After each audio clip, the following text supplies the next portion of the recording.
Okay, this is a first introduction to proving a trigonometric identity. This is not the easiest possible problem, but it's a basic problem that we can do pretty quickly. And remember, a trigonometric identity is just an equation that's true for any allowable value of theta. So something that's an identity, something that's always true.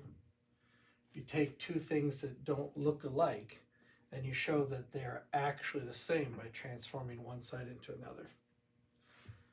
There's no rule that you can use to solve every trigonometric identity, but here are some basic tips.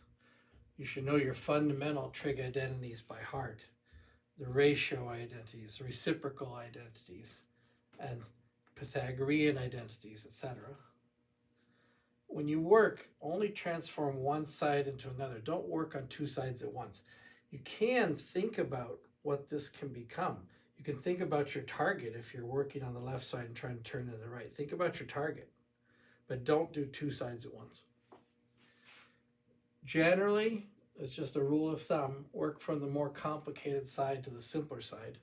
On the more complicated side, you have more things you can work with, possibly simplifying. If your trigonometric identity isn't written in terms of sine and cosine, sometimes writing things in terms of sine and cosine will help simplify. Right now, these are already expressed in terms of sine and cosine.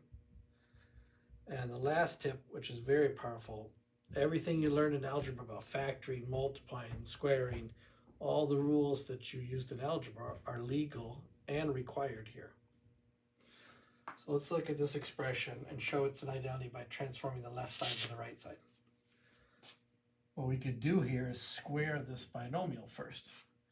And remembering our rules of algebra, squaring something plus something or something minus something means to literally multiply it by itself.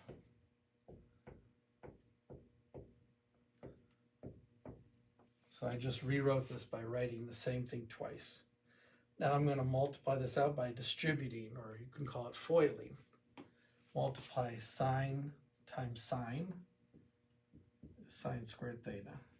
Multiply sine times cosine with a minus sign. That's negative cosine theta, sine theta. I could write it in either order, but also here's a negative cosine theta, sine theta. So these two things can be put together. It's minus 2 sine theta cos theta. Negative cosine theta times negative cosine theta is positive, first of all. Cosine times cosine is cosine squared. Positive cosine squared theta. And don't forget the minus 1. Now this is really arrived at this place. I mean, I see a minus sine theta cos theta minus sine theta cos theta. That's already minus 2 sine theta cos theta.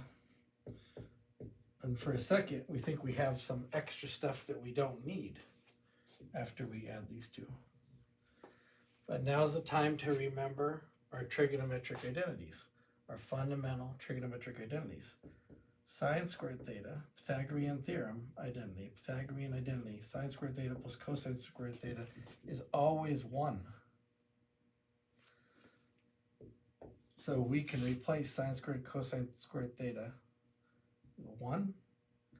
And we have our minus 2 sine theta cos theta. And this minus 1, we might have thought at the beginning that we didn't know what to do with.